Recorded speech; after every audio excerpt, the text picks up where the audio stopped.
6:31, and we've got a quorum, so We go. call the meeting to order. So this is the September 10th Planning Board meeting, and we're meeting at 6:30 instead of our regular 7 o'clock tonight. First on the agenda is approval of the minutes. Madam Chair, I move that we approve the minutes of August 20th, 2013, and August 27th, 2013, as amended. Okay. Second. Okay, it's been moved and seconded. Are there any further comments on these minutes? Were comments incorporated in that were sent to you? Yes, yep. Thank you. And I sent you an email to that effect. Okay, so on both instances? Yeah, Okay. yeah. Doug and Bob. Okay, all in favor? Aye. Opposed, Aye. abstain. And we go on to, we have two approval not required here. The first is Laura McMahon to redefine lot lines at 1487 Sandwich Road, East Falmouth, and it's GAF Engineering. Please come to the podium and state your name. Good evening, Brian Grady with GAF Engineering. You have before you tonight a revised A&R plan. We were before you a month or two ago with a plan. We've since made modifications showing a wetland line, which has been approved by the Conservation Commission. So now the lot areas are shown with the upland area requirements all correct, and everything should be in order. Okay. Do you have any comments on this, Brian? Do any of the board members have comments or questions? Which lot lines are being redefined? Lots 1 and 2. That's Lot 1 and 2. And 2. Oh, I see, lot 2, okay, yeah, okay. I see it. I'm sorry. Well, they're all being changed in some fashion, but this plan is creating, well, there was originally a JC Engineering plan. Let me back up a little bit. 2007, JC Engineering did a plan creating these 3 lots. And we modified those 3 lots with a plan before you approximately 2 months ago. And this plan shows a approved wetland line with final modifications. Okay. Any comments, questions? Rich, you look like you were... Comment, but it wouldn't have to do with the validity of the plan. No. Okay, so I need a motion. I'll move that we endorse this approval not required of Laura McMahon's. Okay. I'll second it. Okay. Do we usually put on without regard to buildability or anything like that? I know we used to have a...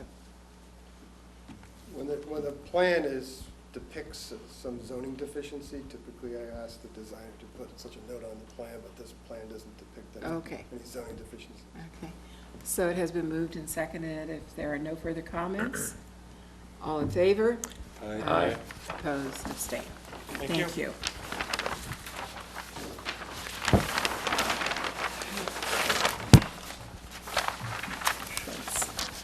The next one is Matthew and Reslin Seiler to combine 2 lots into 1 lot located at 0 and 10 Nashawena Street, Falmouth, and the engineer is John P. Doyle.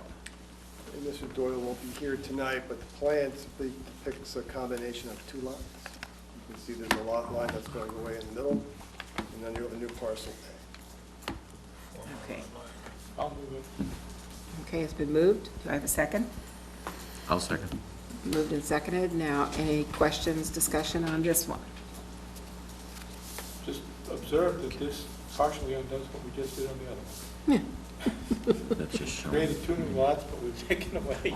Surprised they don't join that. Yeah. Give it and take it. It all comes out in the wash, right? Yeah. That's not even Well, part it's of the still parcel, by, though, is it? but Well, it just shows detail in this corner. Yeah. I'm surprised it doesn't go to the Yeah, stone bound. yeah. Deb, any questions? Who cares? Okay, it's been moved and seconded. All in favor? Aye. Opposed, abstained. And Madam Chair, you have an amended agenda that shows a third approval not required plan. Oh, yes, I did say two, that was the old one. So the third one, Well, it's not on Is- the agenda, though. yeah, The amended the one. amended agenda. The third one is Tony Macchioni. I don't know if I'm pronouncing that right. That's about right. What is it? Okay.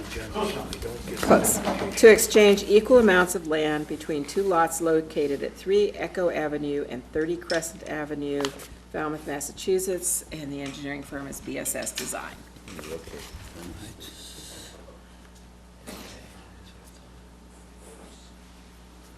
Good evening. My name is Kevin Clower. I'm an attorney with Arment Law Firm here in Falmouth. Tom Bunker couldn't make it this evening, so he asked that I come in his stead. Pretty simple. The 3 Echo Avenue is in the process of being sold, and an encroachment was discovered onto the neighboring property. So they are doing a land swap of 70 square feet here for 70 square feet here. All parties are in agreement on this, and it's relatively straightforward. If you have any questions, I'd be happy to try to answer. I'll move it. I'll second. Moved and seconded. Questions or discussion? Yeah, Ralph? I'd like to know when this was brought into the office for the planning. When was this submitted to the planning? office? September 10th. Okay. Probably about 2:30 this afternoon, so 2:30 this afternoon. probably.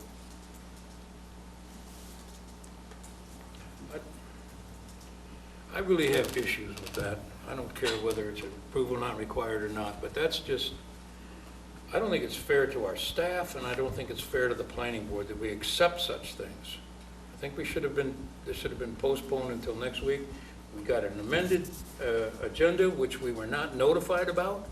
Well, can I So- speak, Madam Chair? Yes, please. When the plans are so ministerial, Ralph, so simple, that the board, I believe, had this discussion some time ago, that if you look at your original agenda, it says plans received between August 21st and September the 10th. I know what it says. So my instructions from the board are, we can accept these plans that are so ministerial and so routine in nature, so that the applicant actually would have to wait another 2 weeks, because you're not waiting, not meeting for 2 weeks, so. My understanding is we're authorized to bring them into you. My sense is, Ralph, that if they were somewhat more complex and not so ministerial as such as this, I wouldn't have brought it to you. Or if it was a complex like we just saw on Jupiter Road, I would say, we'll see you in a couple of weeks. So I'd ask for your indulgence on a very simple ministerial plan that we're authorized to bring in front of the board. I believe it's entitled to your endorsement, approval not required, and we can further this discussion then if in fact the board members don't want to see these plans, and then the staff won't bring them in. In the meantime, that's the instructions we have, and the plan is properly before. This plan, as shown, can have no conceivable adverse effect on any public nor any butter. In the meantime, although we might fault the real estate agents involved and lawyers involved for not having brought it sooner, we do have to consider the fact that there is a purchaser and a seller who is entitled to this relief. There's no question they will be entitled to the relief, whether it's tonight or a week from tonight, and there's no reason to hold up a pending sale. And that's just, consideration for the people who are being affected by this. Does anyone else have comments? Doug? Just that by the nature of a real estate transaction, these things do come up and they try to move quickly to resolve them, and sometimes these things happen. Yeah. Somebody might have financing in place and they may be begun to, to close on the deal, you never know. I mean, that's why if it's purely ministerial like this and there's nobody possibly going to be adversely affected by it, there's no issue with Yeah. dealing with it. That's why the board in the past has given staff permission to bring these up before us without a usual several weeks. Well, why don't we dispose of this issue, and then we can bring it up again for new business later on, because I want to make sure Right. everyone's satisfied. I've moved it. Okay, and it's been seconded. I Paul? just have a quick question. The parcel A, is adjusted to take advantage of the existing patio, concrete patio? Yes. Is that correct? So Yes. they're transferring a small portion of the lower end to compensate? Compensate for the patio, sorry. Thank you. Does anyone else have questions or comments? Okay, it's been moved and seconded. All in favor? Aye. Opposed? Abstained? I'll abstain. Thank you very much.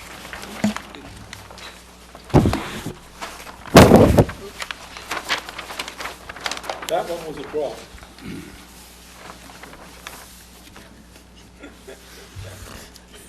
All winners. Okay. No new lots created, no lots taken apart. One cent at a time. Okay, we move on to discussion. And we had asked the staff some time ago to bring us up to date on certain things that are coming up. And so the floor is Brian's to move through this. Okay. And I would suggest that after he gives the presentation on each one of these, his presentation, that we then pause so that the board can ask questions of Brian. Okay? All right, so the first project updated are the intersection projects at Davisville and T-Ticket, and you should have the drawings in front of you. Not gonna happen. These projects will be advertised by MassDOT September the 14th, which is in 4 days. They anticipate a spring startup. They'll go through the procurement process this fall, sign up the contracts, and they expect sometime perhaps late February to start some of the survey work and maybe some of the utility work in March and April.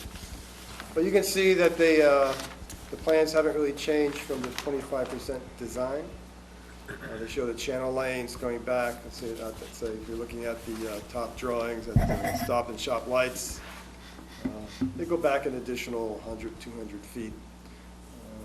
Those plans also show some of the existing conditions, so you get an idea of just exactly where these improvements are going to be made. These are federal construction dollars. They're administered by the Commonwealth of Massachusetts. We go to these meetings down Cape. This is where Marlene goes to the meetings with the Joint Transportation Committee. Sometimes you'll see that. She's not in the office on Fridays while she's down Cape. They actually vote the regional shares of these federal construction dollars, and she represents the town. It used to be Mr. Cleese and myself. Now it's Marlene and the current town engineer. So hopefully we will see some startup of these projects in March. There will probably be a summertime exclusion. And this time next year, more than likely, when things slow down a little bit, you'll see the actual construction done. There will be a traffic management plan put together between the contractor and MassDOT for both intersections. I know that was an issue that came up at the selectmen's meeting. But there will be, they have to keep the intersections open for business, make it safe. And those planning documents or those management documents will be put together sometime late this year once they know who the successful bidder is. They have to come in with certain performance guarantees and bid bonds and whatnot. And they'll put that together, and I'll make sure the folks in Davisville who are concerned get a copy of that. They'll know exactly what's going to happen. But like I said, it takes 3 years. This started 3 years ago. And sure enough, 3 years later, we're going out to advertise it. You may remember East Falmouth School. I don't know if you were there, Doug. I said that, everyone groaned. But believe it or not, this project was fast-tracked. Both projects were actually fast-tracked because we were, and I don't make this stuff up, because the town was able to design the project and move it along, and we had a really good expediter. That's the status of the intersection projects. We will be going out sometime this fall, we hope, once these projects we know are going to be constructed, are let out, the awards are made. After we know these things are actually going to happen for sure, we will issue a request for proposals for the landscape contract. That will be a separate contract, a separate project, probably outside. So it's outside the right-of-way of the state layouts. So we'll be working with the property owners. We've already contacted the folks at Davisville 2 years ago now. And hopefully that design effort can be undertaken sometime late this year or early next year. We get lots of public involvement, and then once these intersections are then done, probably this time next year, late in the fall, when planting, you try to plant in the fall, the landscaping will also be done. That's our plan. That's our schedule.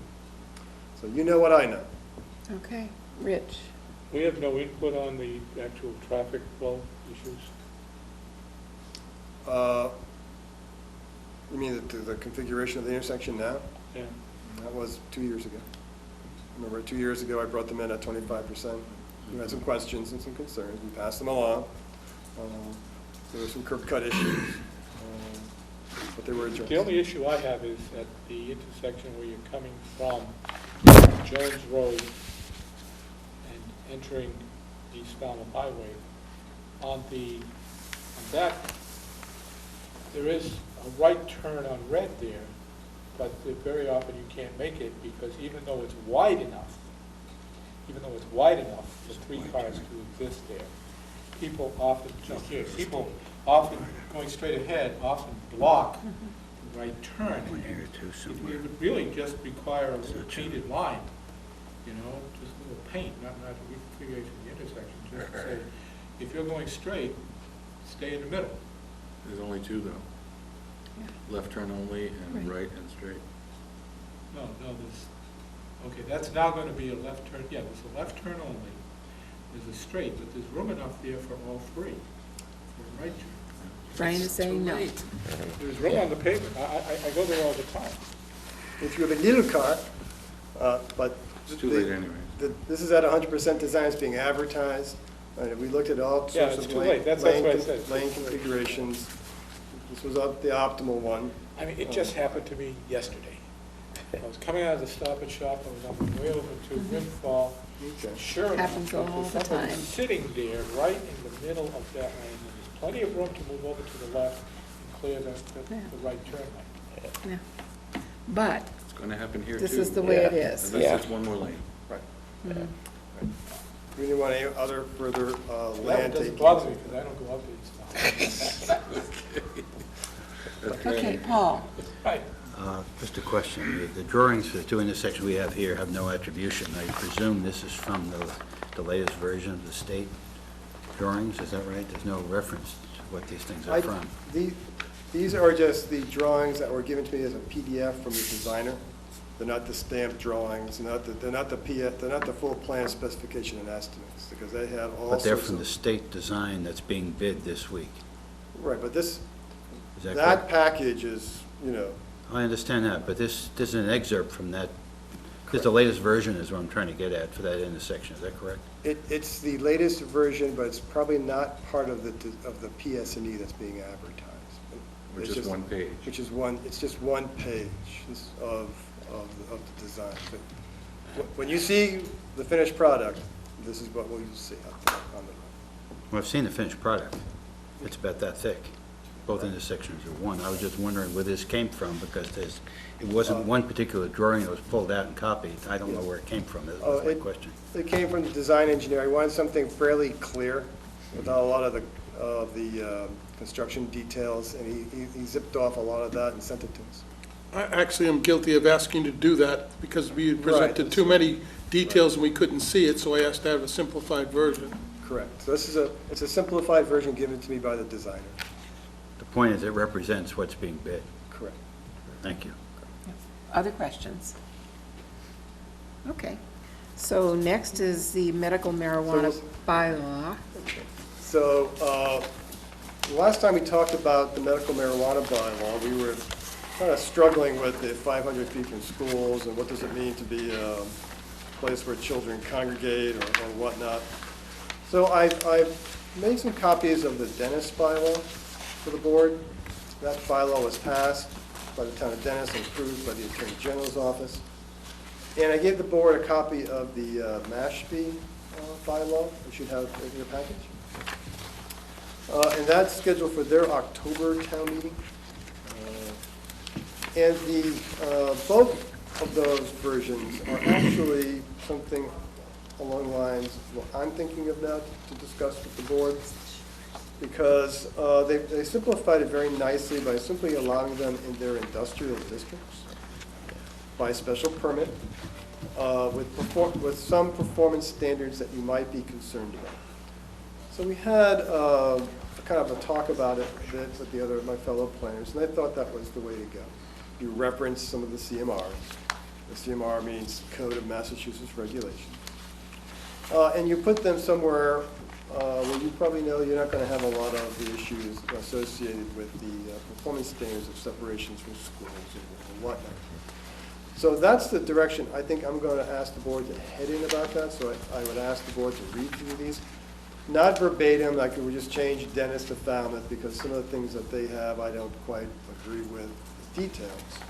But the concept is an industrial district, special permit, reference some of the CMRs, and it will be a relatively simple exercise also for town people. And I'd like to bring you a version of that probably sometime in early October, next couple of weeks, a little time to work on it for you. Knowing that this is the sort of concept you want to move forward with. And I'm looking forward to thinking about your light industrial B zone district, which is our tech park, because they'll be manufacturing goods. They'll be producing aerosols or foodstuffs or whatnot. So I thought that might make some sense. But the restrictive covenants in the park are now expired. There is, however, the development agreement with the Cape Cod Commission that still regulates some of the development that goes on in there. But I thought that might make some sense. It's far afield from the schools and the churches and the playgrounds and whatnot, and it is an industrial park. So those are the three concepts I would leave with the board for your initial reaction to tonight, and then we'll devise something for your discussions over the next 2 weeks, probably. Actually, 2 weeks would be September 24th.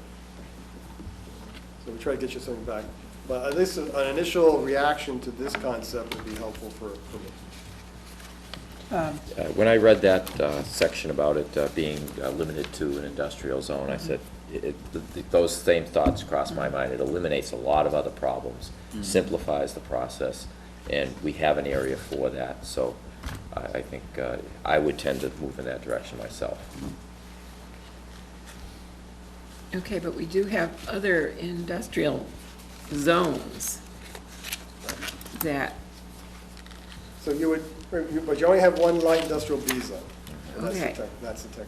okay. So you would really limit it right there. Yeah, okay. Ralph? Yeah, I read them both, and I don't know whether you want my comments now, or do you want me to just hand them to you? Or what? They're for the board and the public Right. and me. All right, well,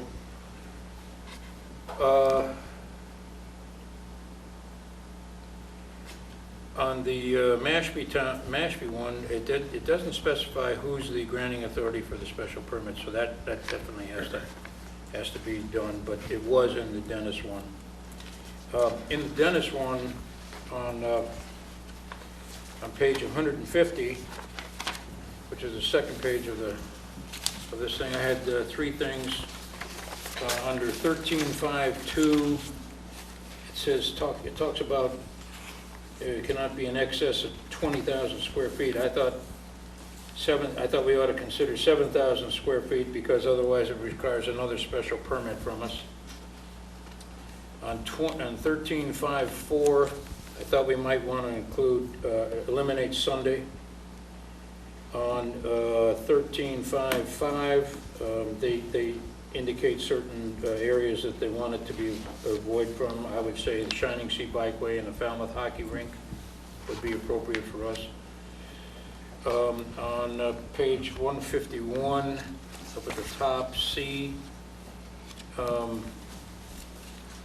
I asked my wife about this because she deals with medical issues, and evidently the retail sale of this marijuana or substances is the way they refer to it, even though it's even though it might be charged to your insurance or to an HMO or something. She indicated to me that she didn't think any insurance plan would cover the cost of medical marijuana. That's what she said, and she deals with insurance plans all the time. So I don't know whether there's anything to be said about that or not. Down under 1364A, this says the facility is designed to minimize adverse effects. I said I thought we ought to put avoid instead of minimize in there. Under 1366, we talk about the duration of the applicant's ownership. They may not own the facility. They may lease it or rent it, so you have to make sure that that's covered also. And then the last page, 1367, it also talks about the time of construction. You don't know whether they're going to construct this thing or not. They might just lease a property or something, so that should be, or it might be a renovation of a property, so that you can't be so specific as to say construction. And those are my comments on the Dennis one. I would comment. Yeah, I just had two comments. One is I'm a little confused by the issue of the cultivation of marijuana and the center itself, because an industrial area may not be appropriate for cultivation. And it seems to need better definition of where the cultivation is if it's not at the same site. Unless it's an enclosed building that you're doing it in a garage-type facility. I know, I think that needs to be tightened up a little bit. Yeah, my understanding is that the cultivation has to be inside a building. It has to be medical grade, whatever that means. It can't be like out in the field. But it could be outside, in which case it adds other security issues. All right, I'll take a peek at that. Okay, the other issue I had is this item that Ralph mentioned on the Dennis bylaw, where it talks about 13.6.4 mandatory findings. The facility is designed to minimize adverse visual and economic impacts. I tried to look up what the law said, the general law of 40A, and I couldn't find it quickly. And that seems to be rather nebulous, you know. Which is why I said there's some things in the Dennis bylaw, I'm going to try and take out. But it seems like it's not a real good definition of what that means. And somebody who lives nearby might say, I find it offensive, even though they don't even know it's there. Right. So I think you got to take a look at that a little bit to make Yeah, sure that's fair to everyone. Right, I'll try to weed out all we call them undefined standards. Thank you. Yep. Rich? Yeah, I have more points, but I would just quickly to respond to Ralph. I think we can say construction and/or rehabilitation renovation. Just put and/or in there, and that covers that. My concern is this, at least according to the Dennis bylaw, it's limited to nonprofits. Now, I would want to know how much of a practical issue there is confining this to industrial zones, whereas the cost, in terms of the cost of the land to develop or the cost for rental of existing space, how realistic is that for a nonprofit? Because I don't think we should go into this without knowing that as to how realistic that is, because if it didn't make any sense for a nonprofit to be able to afford the areas where they're restricted, then we would be effectively denying them the right to operate. So I think that's something we should just do, Right. The Massachusetts Department of Public Health requires these facilities to be not-for-profit. Yes, I understand that. It doesn't require them to be limited to industrial zones. Well, I see, okay. So I think we want to look at that Okay, question. okay. Jim? Rich, I can probably give you some guidance on that the downtown or any other retail space would be far more expensive. This is probably the most economical area to be in. Okay, well, we want to know that. I believe it is. There's not, We want to know that specifically. I mean, and make that as a finding when we present the issue to town meeting. Doug? I think it should be more important to locate it in the right place, and they'll find a way to make figure it it out. profitable, and if it's not, then they won't do it. I understand it may be a Well, not hardship. profitable, but they'll find a way to make it. to break even. feasible, economically feasible. Let's start with that and then let them see. They can make a case that it's not profitable and they have another place. Maybe we can consider it in the future. Jim? I have, next week, I believe, EDIC meets. I think I want to make sure I present to them that this is what the board's recommending, that we're moving this in that direction. Is that our intention? We're going to find out in a moment. Well, I mean, Whatever the board, I know they haven't discussed it. It might be news to them unless they watch it tonight, but when I bring it up next week, I will say that this is what's happening, so. Very preliminarily, at this point. We're heading in that direction. My only, I wasn't sure where they could go. I always thought, why don't we just let the drugstores do it and not worry about it, but if we have to put it someplace else, I'm okay with that too. I have no issue either way. remember, it could be a leased building, be a rehab building, be new construction. So if there's space available in the tech park, or there are people struggling up there, we can, it's one more tenant you might be able to consider. Some of the employers might not like it. Amen. I hear you, but, you know, there are 9 applications in Barnstable County, and they apply by county. And some of them are fairly big groups out of Indiana and other places who have taken an interest in this. So we'll see if any one of the 9 choose Falmouth.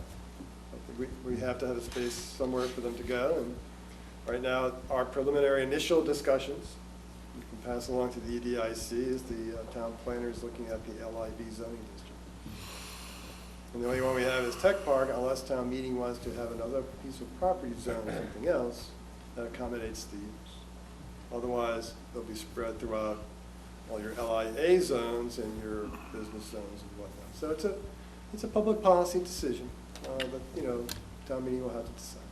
One of the things they always bring up is the impact on traffic. Do we have any idea? We have no idea. I have no idea. No, I didn't think anyone I did. think nobody knows. I know, that's why I was just. And that brings up a comment that I want to make, because like with the wind turbines, we wanted to keep us as, this board, as the special permitting agency. And because we wanted to see how it would go and whether there are any huge loopholes that we really needed to hop on immediately and make changes. Is there any feeling about that? Because as far as who should be the agency, the special permitting agency. Ralph? Yeah, I was wondering if the Board of Health has been consulted in by these other towns before they develop their bylaw, and whether or not, I mean, the dispensing of marijuana or marijuana products sounds like a health issue to me, because it's got to be prescribed by a physician. And I'm just wondering whether or not we should take that in consideration. And my other comment is, I have no problems with being the special permit granting authority, although I don't know whether or not who else could do it. Would maybe the Board of Health, can the Board of Health be designated as a special permit granting authority? No. And the reason is? It'd just be the selectmen, yourselves, and the Board of Appeals. Okay. And then the other thing is, when you read these things and you think about the whole overall concept of this, you wonder whether or not, I mean, if you say the Attorney General approved Dennis's already, I'm just wondering whether or not, if you make it so restrictive and so difficult for something to happen in your town, whether the Attorney General would turn you down. I'm guessing that they might. Well, again, like any other use, so long as there's an opportunity for them to locate somewhere here in the community, she is not going to guess. If in fact people come to town and they can't find a spot and they find it problematic or it doesn't work, in fact, then, you know, they can make a complaint to the Attorney General's office, but the Attorney General's office won't surmise anything. Regarding the Board of Health, I think once we get something underway, the simple referral to them for comments would be appropriate. I've had some discussions with the health agent. Again, just like any other place that produces foods, they have an inspection program, and they have to inspect all these things. But the Department of Public Health, believe it or not, has ruled that this is not a food. So right now, the health board doesn't have a rule. They've never had hash brownies? And Right now, Paul. the Department of Public Health has ruled it not to be a food. Okay. Therefore, the Board of Health doesn't have a role at this point. I understand the deadline for applications, they had to designate a county. And now there's another application period that's quite expensive. Yes. Do they indicate the town at that time, or are they still going to go by county? They're still going by county, but they actually have to have a financial performance standard. They have to come up with $500,000 as a down payment to show that you are franchised financially to actually come in. And the state is going through that process between now and I think the end of the year. But there may not be any in Falmouth. We won't. What's I the don't think we'll maximum know. number that can be in Falmouth? I think there's 2, right? You can have 2 per county. Per town. No, Per I'm county. sorry, 5 per county. 5 per county, but could there be more than 1 in Falmouth? I don't know, I'll find out. I know right now they're doing it countywide, and there can be 5 per county. Just see the price, please. Be kind of interesting. It bothers me a little bit that this has to be a nonprofit, and yet it's so expensive to get going. I'm wondering how it's going to be economical viable for an organization to get into this business. Just pay $500,000 just for applications, not refundable, plus whatever was $300,000 for the first one. You're putting in a lot of money. Not sure you're going to get a site, not sure it's going to be approved, and not sure if you're going to make any money. It doesn't sound like a very good financial investment. Well, let the planning board focus now on the land use stuff. My understanding is just because you're a not-for-profit doesn't mean you don't make money. Right. So A lot of hospitals let's not worry have- about that. I'm not worried about it, just, I know. I'm But curious, that's all. Your role would be to find a spot that makes sense from a land use perspective for the town. And if it's prohibitive or problematic, then, Back to the drawing board. back to the drawing board. But right now, we're heading in a certain direction of an industrial zone by special permit.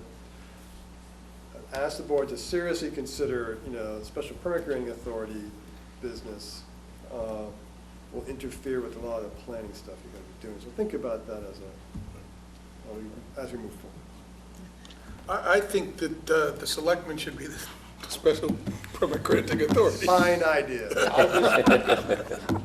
are the ZBA. I want to make that point right away. Doug.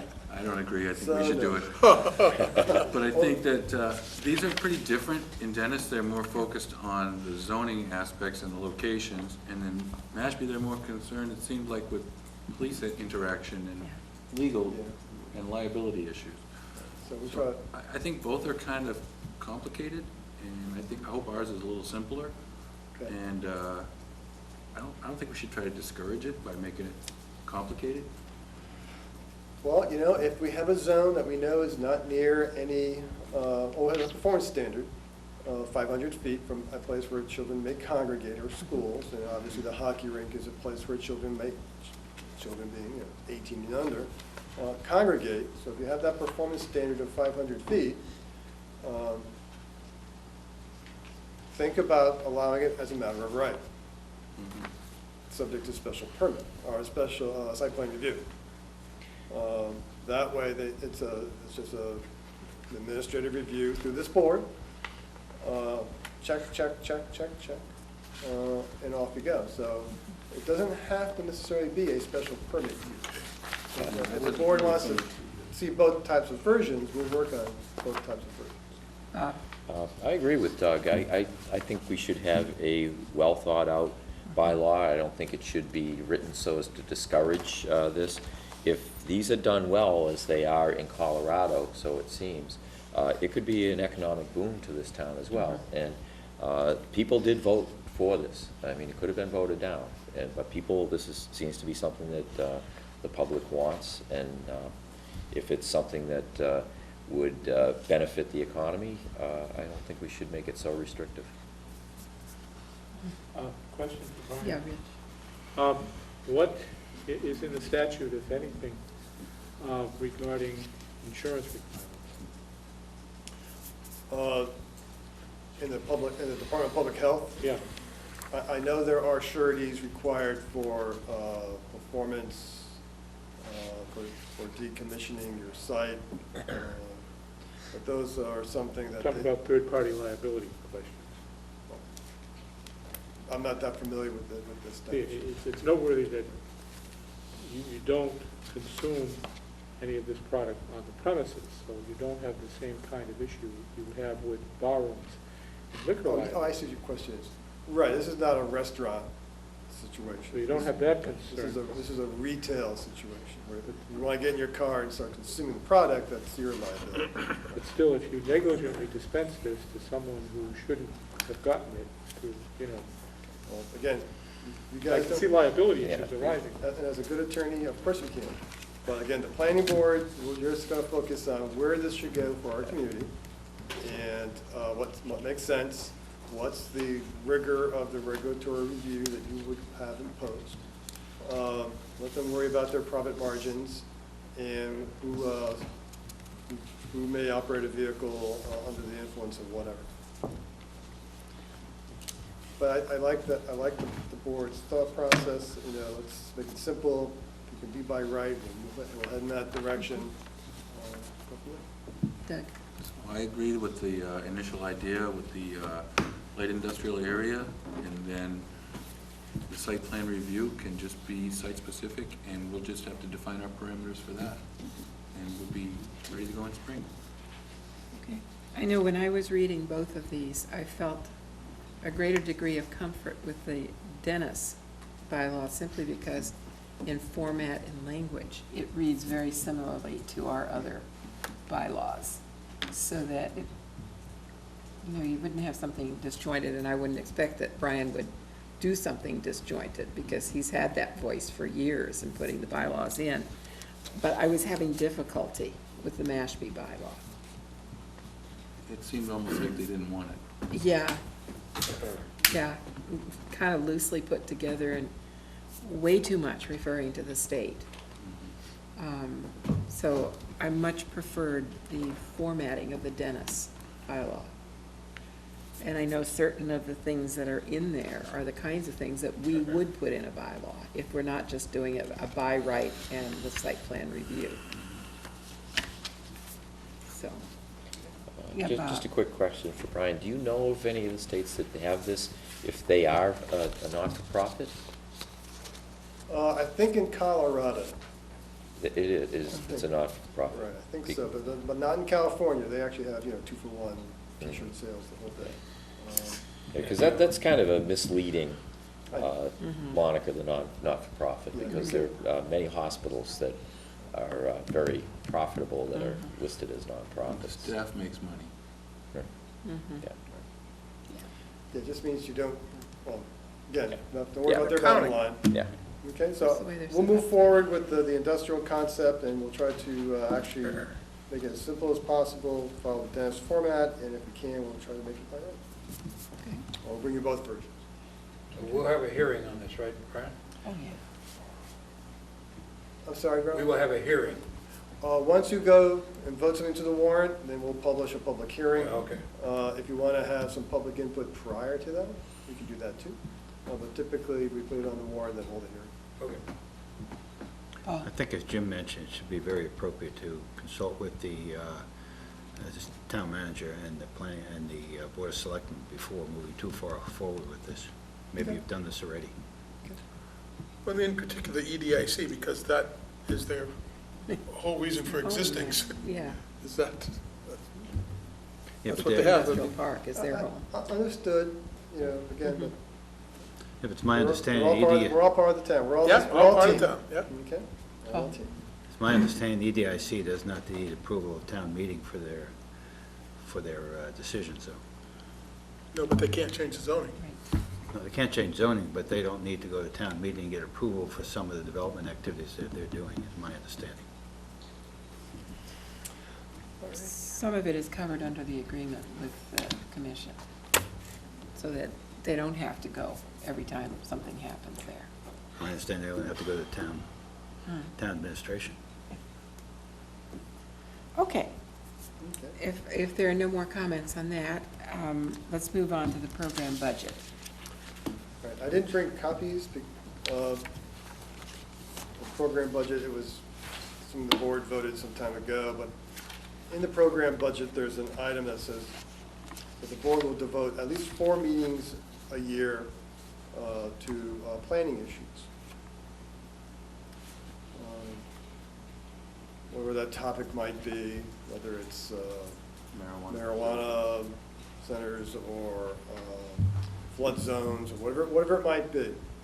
So we have a thought here for the planning board's consideration tonight, and I'd like to just put it out there for you. We would like to expand that line item in the program budget, the 4 meetings devoted to planning issues. We would like to devote 6 to 8 of your planning board meetings to a issue. And we would like to put a very high level of effort behind it staff-wise. And that planning issue is the whole reinforce or retreat issue that is becoming, coming forward here, given all the changes in the National Flood Insurance Program and some of the things that we've been seeing up and down the South Shore and here on Cape Cod, and some of the conferences we've been to. It's certainly getting a lot of traction. In the town of Marshfield, they had some 500 people come to one of their hearings with regards to this whole reinforce and retreat. So we would like to have a staff level effort on this issue, no different than what the board did for wind energy systems. It's perhaps one of the biggest land use policy questions this board will ever confront.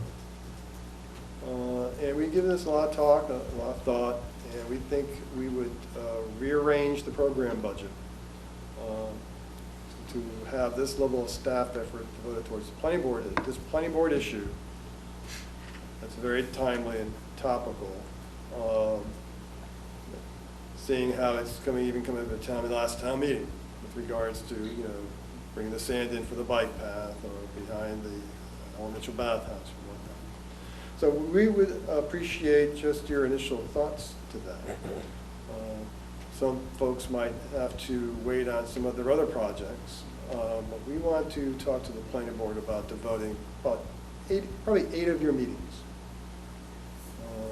to reinforce or retreat, with the idea that you will come to a future town meeting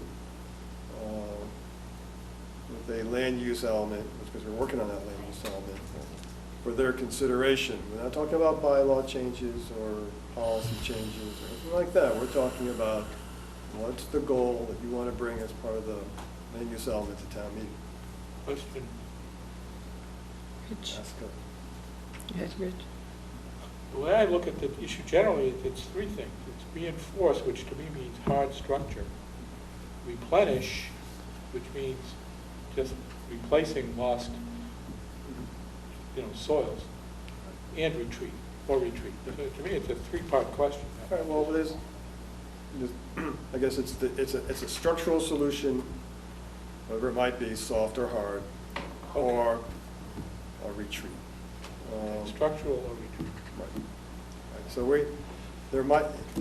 it may be that it's not all retreat or all structural. It might be there are areas in town where, okay, we're going to have a hard solution or soft solution. There may be areas in town where it's problematic. We need to start retreating back from the coast. It's going to be the debate. That's the debate. And they had literally 500 people at that debate in one of our South Shore communities, because the federal government, I was with the selectmen last night, that there's changes coming in the National Flood Insurance Program. You're not going to be paying for much anymore. You can get insurance. So we're talking some big policy questions. Town-wide, shoreline-wide, practically nationwide. Doug. I'm in agreement with that. I think we should definitely start it, and that's a great idea. And I'd like to see if we can do it within a year. Ralph. Yeah, Brian, do you think there's have been adequate studies done up to this point to give the staff, you and Marlene, what you need to study this and go forward with it? That would be part of her duties, would be to do the literature search, get all the secondary information that we need to bring it back to this board, just as we did with wind energy systems. But I'm confident there's a lot out there. Like we said, there's national issues. Other countries face this issue. This is almost a global issue. It's reached the point now in the United States where at least the federal government is rethinking policies that are 30, 40 years old. And they're starting to trickle down. And it's getting the attention of state policymakers, for sure. And now it's getting the attention of localities. So yes, the short answer is yes. Okay, so that you wouldn't require any more funding to do more studies. You think there's adequate information out there now? No, we wouldn't do any primary research. Okay. This would be all secondary literature search stuff. But the level of effort, staff-wise, is the same level of effort that we need. Just as we didn't know anything about wind energy systems. So it's come up on the learning curve, although we're up on the learning curve. In the background, please know that we're going to be meeting with FEMA and the Wacoit Bay National Estuarine Reserve on Thursday. They have a grant from them to start looking at coastal resiliency. And they're going to use Falmouth as a test case. We're going to be there for sort of a reality check for them. They want to be able to have this resiliency checklist applicable to towns throughout the Cape and elsewhere throughout the Commonwealth, coastal communities. So again, it's time for the board to start thinking about it. Like we said, Jude Wilbur wrote that editorial 15 years ago. It seems to have calmed down, but everything goes in cycles. Is the Cape Cod Commission going to be of any benefit in this? Sure. They're always helpful. We call on them. What do you know? What are other towns doing? Do you have contacts? They're always helpful.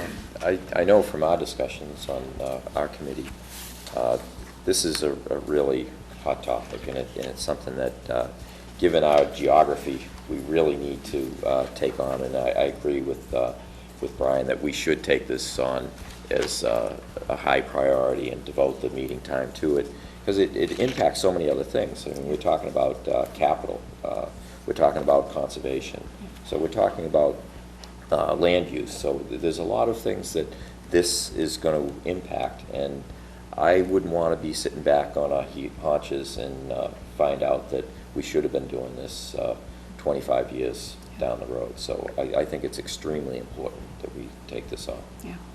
Huge is our infrastructure. How do we protect it?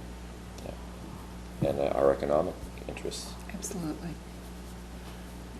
I'm not one to follow the crowd usually, the stampede. But even though no one knows where this is going to end up ultimately 20 to 50 years in the future, what we've been seeing over the last 40 years or thereabouts is increasing water level heights, increasing erosion, and increasing storm violence. And the more that we can do to protect the community through the effort of our planning staff to understand what's going on and what we need to do as a community, the better I think we'll be going into the future. Well, I think too, being in Falmouth, it's easy to deny that it's happening because it's happened much slower down here. It isn't like the Outer Cape where they have the breaches that break through, and you've got whole different channels cutting into different harbors and inlets and things like that. It has been more gradual, and when it's gradual like that, you don't realize that there was more beach at this section. It wasn't a shingle beach. So, you know, over time, we just kind of come to accept that, and you don't look at it as a drastic change, but if you look at it historically, it really has been. There's a big issue up on Prince Edward Island, where I just returned from. whole southern shore is being alarmingly eaten away. The northern shore is not, however. It's something that depends upon area Location. by area. Yeah. Locality, specific locality by Yeah. specific locality. Yeah. My feeling also is that no matter which way we do find that we have to go as a community, it is going to disturb a lot of people and be very expensive. So that the more information that we have gathered about how things are being done elsewhere and what really should be done, the better capable we are of presenting where we need to go. So I do think that Brian's suggestion of 8 meetings is great. In your package, you should have a copy of an article that is a petitioner's article at this town meeting. So I don't know if all the members have it. I think. Flow neutral? Flow neutral bylaw? No, the one before. No, it looks like this. It's a petition I didn't article. get that one, actually. Oh, sorry. Well, there's a petitioner's article for this town meeting for the planning board to start looking at public utilities and velocity zones. Yeah, So we'll have an opportunity before town meeting to at least discuss these things. And it's gonna come up. So you can at least alert town meeting, as soon as you're heading in that direction, that you're gonna take a very good hard look at this, not just velocity zones, but, you know, this whole structural versus a retreat type of land use policy. Because it's, like I said, it's a hot topic. It's not a hot topic, a spike. We've been bouncing around for decades. Yeah. I think the huge wake-up call for us is we came within a very close miss of the effects of Sandy. And we saw that this even took the weather forecasters of the Weather Channel by surprise with its severity. And again, it's not so much a rain, tail, fall intensity type storm. You're gonna have in events. These things are going to be happening, even nor'easters. These sorts of storms batter your coastline. And sometimes these northeast storms that last 2 or 3 days can be worse than a one-day hurricane in terms of erosion and drain on town facilities. By the 3rd day, our first responders are pretty tired. Shelter managers are pretty tired. So.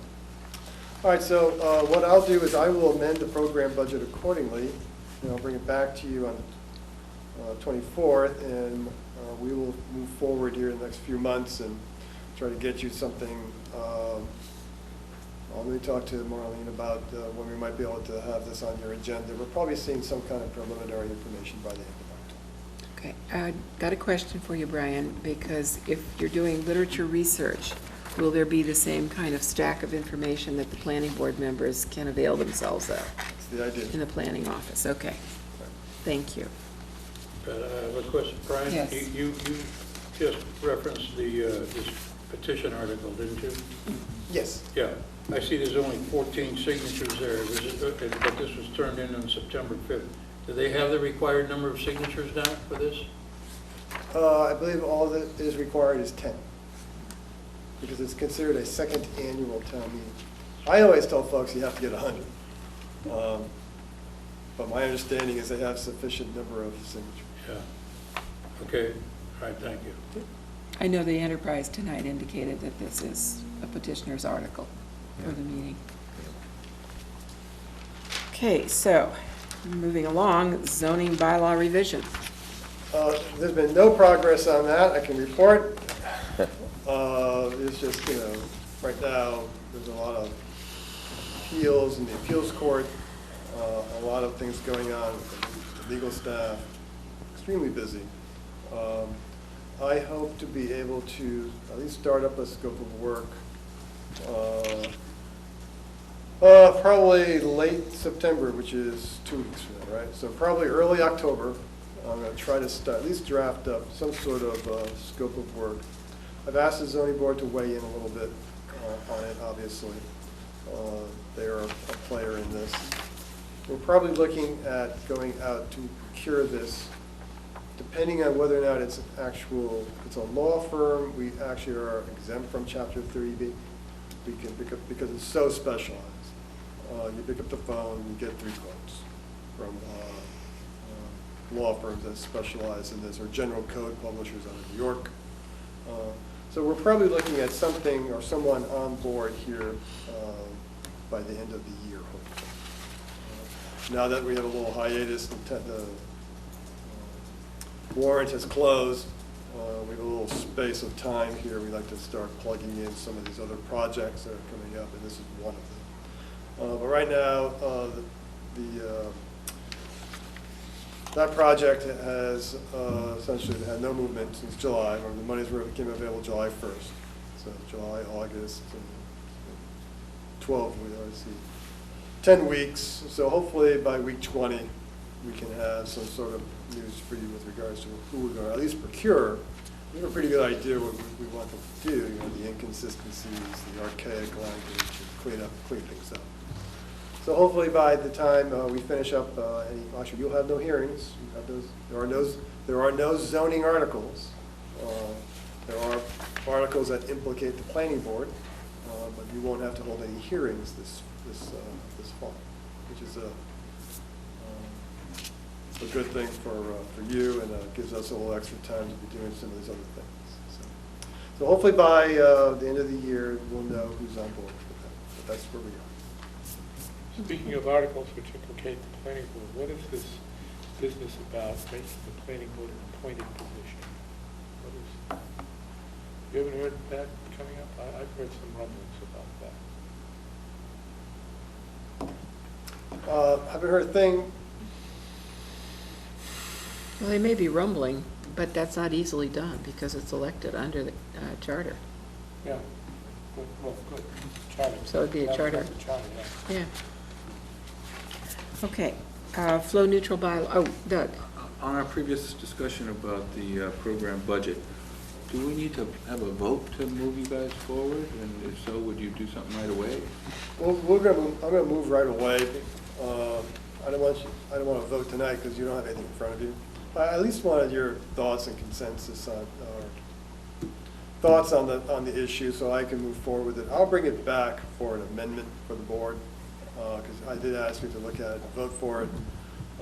We'll take away from other items in that program if in fact we're able to avail ourselves of another staff person here this fall, plug that person into some of those other items. So there's lots of balls in the air right now, but we just thought it was a very important thing to do. Obviously the board agreed, and we'll just arrange things to accommodate. Remember, you are the main client, believe it or not, and this is a very important issue. Because I'd be happy to review any kind of emailed links or anything that you run across in your preliminary investigation. Yep, no problem. So yeah, I'll bring something back to the board for you to bless, and obviously the management of the town has to be involved. Because the selectmen voted too. So I need to be able to make sure that everyone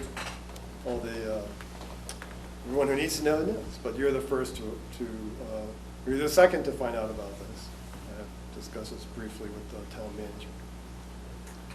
And I have not heard any no's or hesitation from the board members tonight at this point, so, Okay. okay. Very good. So we'll get back to you on that, and we'll get back to you on procuring some sort of specialist to help us out on the zoning bylaws. One of the reasons why you don't have any zoning articles, and unfortunately there are no zoning articles being submitted by petition. We have enough patches on that bylaw to keep things going for a while. Okay. And finally, Madam Chairman, on your agenda, you have a copy of this that the Water Quality Management Committee has put together. It's a flow neutral bylaw, and it does implicate the planning board in a couple of areas. But what this does essentially is allocate capacity. The purpose is good. It allocates the capacity of this treatment facility up on Blacksmith Shop Road. Now that we are going to be having more than one sewer service area, right now we have, let's see, the Woods Hole and Main Street Drive, we have Silver Beach, but New Silver Beach doesn't connect into West Falmouth. The Little Pond Sewer Service Area will be connecting into the West Falmouth plant. And this is essentially the bylaw that will govern how much of that flow gets allocated into and how it's calculated.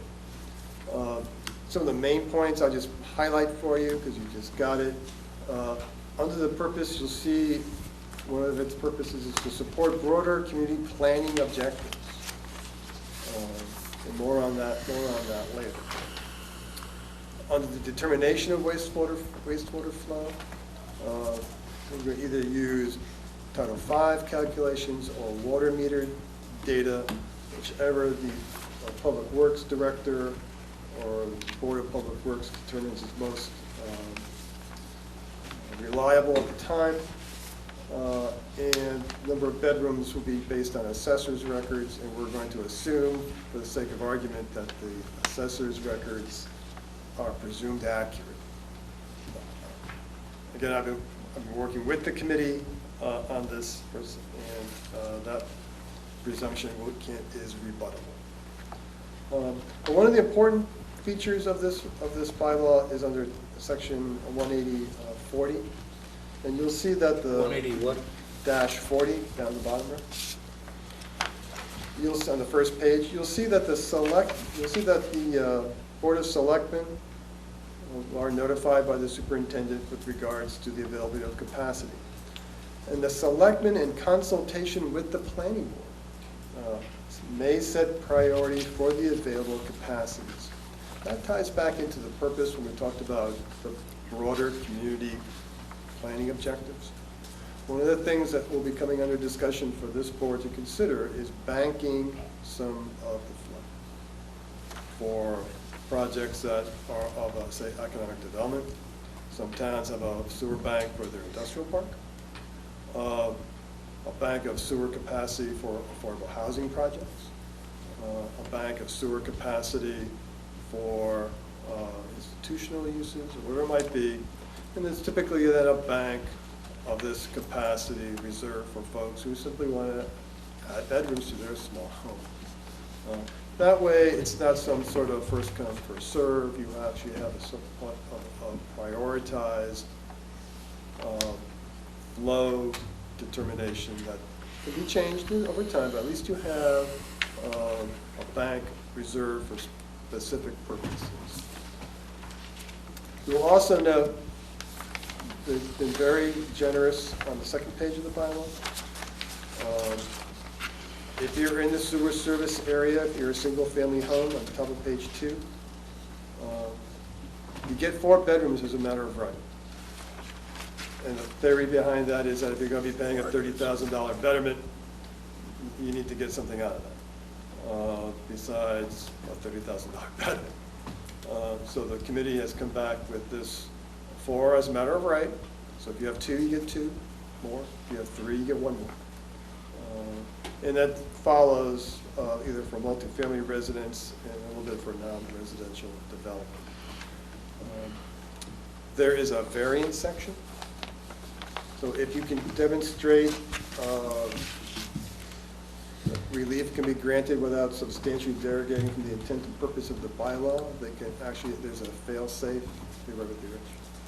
not fail-safe, but there's a relief mechanism for those who just need the extra space, whatever it might be. There are tests 1 and 2 about being able to place a standard Title V system on your property. But at the end of the day, if in fact the Board of Public Works, which is the Board of Selectmen, determine that they can grant you a variance without departing from the intent and purpose of the bylaw, they can. So you may have a situation where you have a house somewhere, and they simply want to add a 5th bedroom or whatever it might be, and they've got a small lot. Technically, the Board of Public Works, should the bylaw pass, will be authorized to grant a variance. And the rest is your typical It only applies to you under transferability, severability. You violate it, you get fined $50 a day. So that, in a nutshell, is what will be at this town meeting. So we have some time to consider it. There are some last-minute issues that have come up with whether or not we can actually have or absorb the new Silver Beach sewer service district into this bylaw where it doesn't connect to the wastewater treatment plant in West Falmouth. And we'll be reviewing that with the legal beagles here over the next few days. But otherwise, it should appear as you see here, intact. And I'm hopeful that it's taken, see, 2011, it's taken a couple of years to hammer this out, but I think the committee should be commended for their hard work. We'll go from there. Any questions? I'd be happy to answer. Rich? What other areas do the Board of Selectmen typically decide on variance? Under the town's charter, the Board of Public Works went away. Years ago, we had an elected Board of Public Works, elected Board of Selectmen, elected Planning Board, School Committee, and Housing Authority, and whatnot. Beach committee. You right? Yep. The charter did away with the Board of Public Works in its entirety and gave those responsibilities to the Board of Selectmen. So they are now acting under this bylaw as the Board of Public Works. And don't connote a variance with a zoning context. It's essentially a waiver or a grant of relief. No, I understand that, Equitable relief. But I look at this as being a zoning issue that would normally go to the ZBA. This is not, okay, this is not a zoning bylaw. Okay, This will be, all right. this will be a general bylaw. Okay, I got you. Off we go.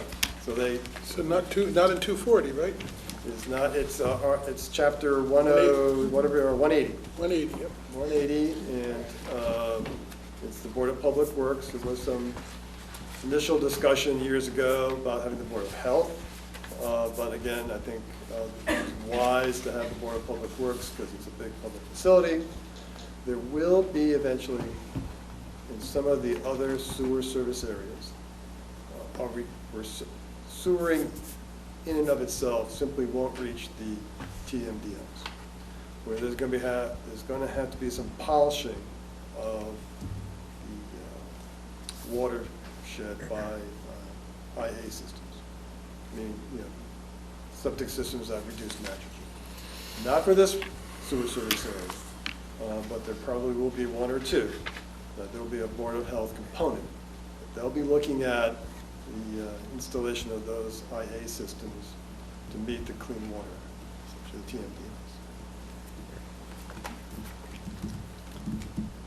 TMDMs. Doug, do you have? That answered my question, why Okay. the Board of Selectmen were doing it. I do have one other, I don't know if you can answer it, or maybe I'll find out later from the people on the committee.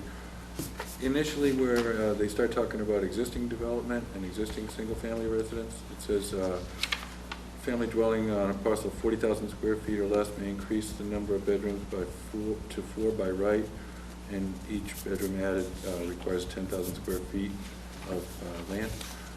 And then when it gets to multifamily residence, it just says existing development and modifications, and if you wanted to add a bedroom per 10,000 square feet, but it doesn't say about initial size or number of bedrooms, the way the, Yeah, I'd have to ask the committee. yeah, okay. Well, I read it pretty carefully, and Doug, I think it does that. It basically says that everybody gets 4 bedrooms. It says 40,000 square feet or less, not or more. So I'm talking about the multifamily. No, but that says the same thing for multifamily too. It repeats itself. So if you need 40,000 square feet or less. So they're basically saying, if I'm reading this correctly, every house in Falmouth could have 4 bedrooms, if you're in the sewer district. We're just talking about this sewer district, Right. which is the little pond sewer service. But this goes on to say in the beginning that it's removing the existing 180 for the old Silver Beach and replacing that. Now, the thing is about that one, And we are reviewing that. but that one has a restriction for 3 bedrooms only. And this would now make that, overriding that and making it 4 if you did exactly what this says. And that's why we're looking at this language, Jim. I mentioned that we may not be able to take Silver Beach out. Right. And this language may have. But in general, I think this is designed to get passed. I think a lot of concessions have been made here, so it'll go through.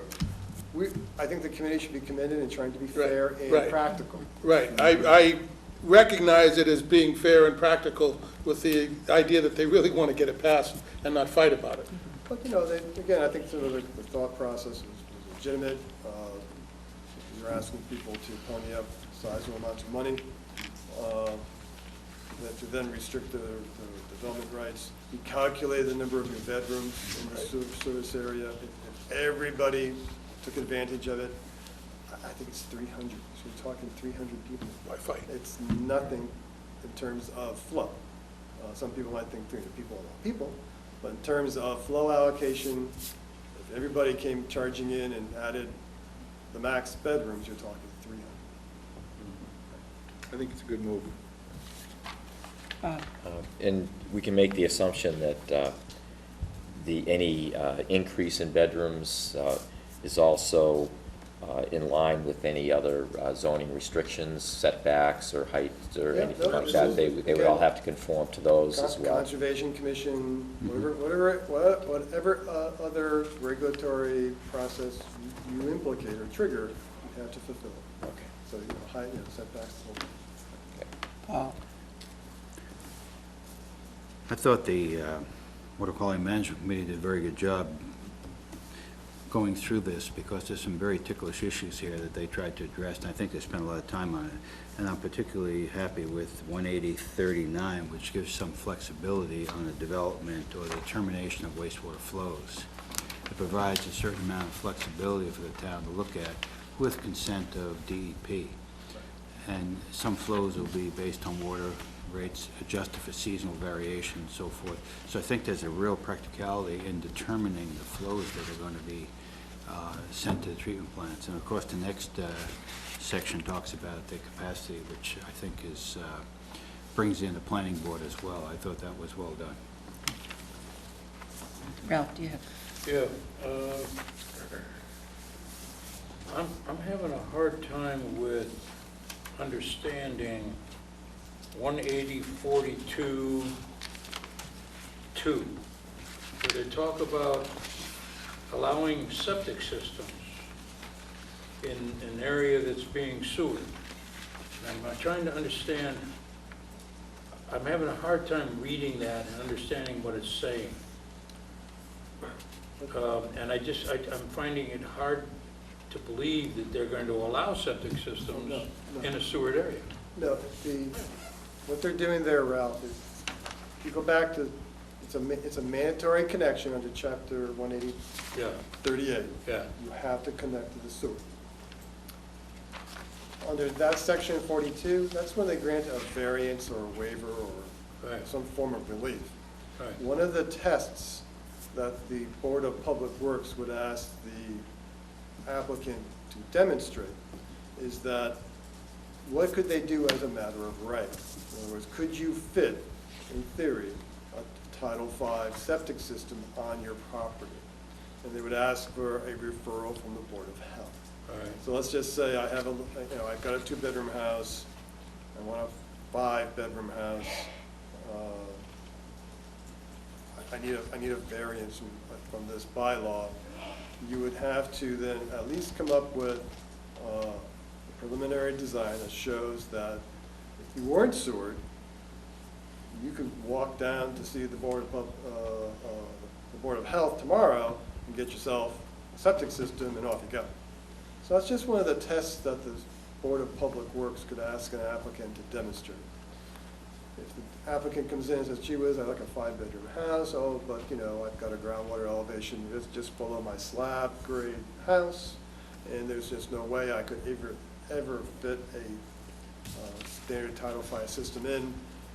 And then the Board of Public Works would kind of scratch their heads and say, well, we're giving you something other than what you would have as a matter of right, and you're going to have to come up with another test here of why we should grant this waiver or relief or variance. Okay, I understand that. And the other thing is on 18047, it says that any person found in violating the provisions of this chapter shall be served by the town.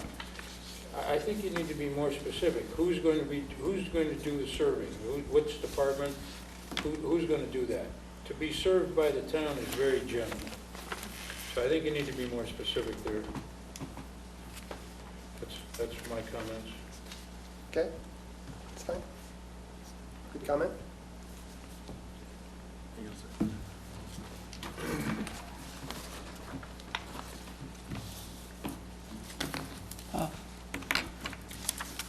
One of the things the committee's been trying to do is deal with the issue of checkerboarding, which goes to what Ralph was talking about.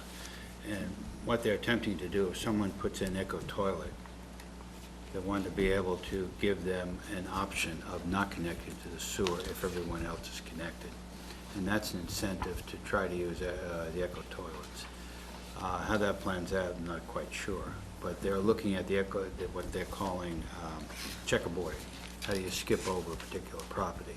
Now, if that doesn't work effectively and you have to connect, obviously they have to pay the cost of connecting. But that's one of the issues they're looking at.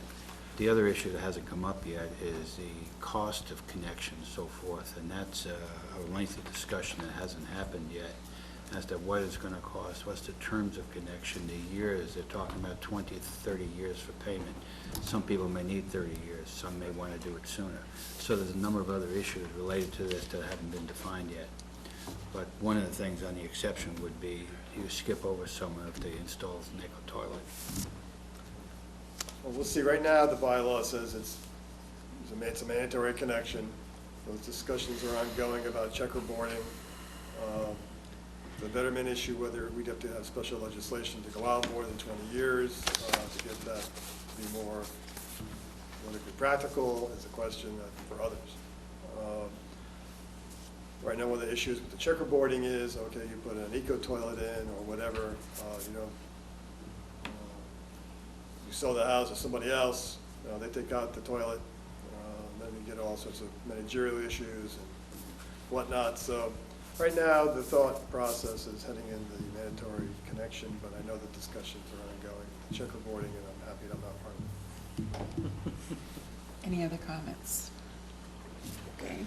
Okay, so that will be up for this September 10 meeting. There probably, more than likely, will be that new sewer beach change. Because implicate the planning board somewhat, so take a look at all this, and we will see you at that meeting.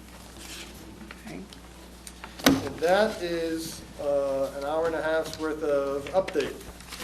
Thank you. Yeah, no problem. Are there any committee reports tonight? Jim? Yeah, I saw something that just came across my desk on the EDIC that was news to me, hadn't been discussed at any meetings yet, but they've got two proposals, or we should say I'm now a member, I'm not just absorbing, of reuse of the landfill. I don't know if that's news to me. They've got two different companies proposing. One's proposing a $30,000 study and another's a $57,000 study, and it's a reuse of the landfill. It's really preliminary. I just got the email, so I thought I'd just let you know that. No defined reuse. Well, they're going to identify all the other possible uses Possibles. with the idea that solar is a big part of it. I mean, that's what, in both presentations, that was the meeting. That looks like where it's going. Okay. And parks and recreation and other uses, but hasn't been discussed. It just in the paperwork coming through, and we meet next week, so in a couple of weeks I'll have more information. Okay. I went to my first Coastal Ponds Management Committee meeting last night, and it was very interesting. I think I'm going to enjoy that. 8 of the 9 people on the board were there, and they all seemed very involved and engaged. They took time to explain to me their mission, their overview, and how they manage the 14 abatements. And they're looking at a long-range planning for mooring placement. They, a couple years ago, did a study of Green Pond. I don't know if you recall, town meeting approved some funds to do that study. And they've got some long-range planning ideas that they're going to soon put together a meeting with the members of the neighborhood in that area and run it by them first and get some feedback before they present to the selectmen their long-range plan. And then they have a lot of things going on. They're involved with Chuck Martinson as the Natural Resources Officer that's on the board, and they discuss the shellfish propagation efforts and the progress and the success of the upwelling, which is all going very well. The scallop population that they're putting in Little Pond is doing very well, and they're very excited about the whole shellfish propagation program, what they have going on, and the new person that's working with them seems very knowledgeable and trying a lot of new ideas, so it sounded very good. They have the Cedar Lake fish ladder work underway. They're pouring the concrete now. They hope to have that done by the end of this month. That's a big project for them also. And they've got a lot of interest and a lot of good planning, and they were very interested to know that we're now taking an interest in the coast a little more focused, so that was good news for them. So I'm looking forward to that. Great. Just a quick question. Did you mean scallops or oysters for Little Pond? Oysters and scallops in the upweller. They've got a lot of scallops that they're also seeding. In Little Pond? No, in their upwellers. Upweller, okay. They have a few different upwellers. They have some at the harbor, some in West Falmouth. And I have to learn a lot about the upwellers. And at the next meeting, we're going to take a look at one and understand more how they work. That's very interesting. And they're also doing cohogs in another upweller. Just a point of clarification. A couple of weeks ago, when we assigned these liaison positions to the various committees, I thought it was a very, very good idea. But Jim made a comment that I'm just curious about. He said he was a member of EDIC. We're not a member, are we? I've been appointed. He's been appointed. I'm an official member. Oh, you're I official was a member. liaison. Okay. I got myself appointed. I am now a Okay. appointed member. I'm both. I just wanted clarification, because I don't feel like I'm a member of I Board vote. of Quality. I'm an About 2 advisor. I months ago. purposely don't sit at the table. 2 months ago, I got During appointed. Okay, thank you. Well, and I think that I am appointed to this committee, am I not? I think you are, because I believe they are supposed to have a representative from the planning board as a member of their committee. Okay. So there are different things that we're dealing with here. But we've been nominated as a liaison, not Uh-huh. as members. Jim's situation is a little different. Right. And Doug's is also, because they require a member from the Okay. planning board, and we haven't had one in the past. We've had But I don't feel somebody like else I'm a member representing of that us. committee because No. I'm not appointed. Right, Okay, thank right. you. So there are different parameters with these different representations. Anything else? Not our committee. We don't have anything at this point right now. No. Okay, future agenda items. Is there anything anybody would like to see on future agendas? Okay, I think you got a full plate. Given that we're going to have this new coastal focus, maybe I don't think I want to dream up anything new I right now. know, I think we're gasping. I was holding my breath there. Yeah, I'd like to ask the board a question. We met at 6:30 tonight, and occasionally in the past, we've taken votes of the committee as to whether we wanted to change the start of our meeting. Does anybody have anything? I know it's not on the agenda tonight, but it doesn't involve public notification. Does anybody have any feelings as to whether you'd like to see our meeting starting at 6:30 instead of 7? I would not. You would not? It's really tight. It's tight for you? Okay, it gets it tight for me, too. I had to sprint to get here. so. Okay, so we'll keep it at 7. Yeah. As I said, every once in a while, we throw it out. Every once in a while is okay, but Yeah, it's, no, I mean, every once in a while, we throw the question Yeah. out for the board, because we have different members, coming in and out. I could do either one, but I'd like to stay with one. yeah. Oh, yeah. If I didn't get Joyce's reminder today, I You think I would have would have forgotten. forgotten. I might have too, who knows? Because I had my phone set for the 7 o'clock Yeah. previously, and I live by that. Right, exactly. Okay, there is no correspondence in the folder, so now I need an adjournment motion. I move to adjourn. Second. Moved and seconded, all in favor? Aye. Aye.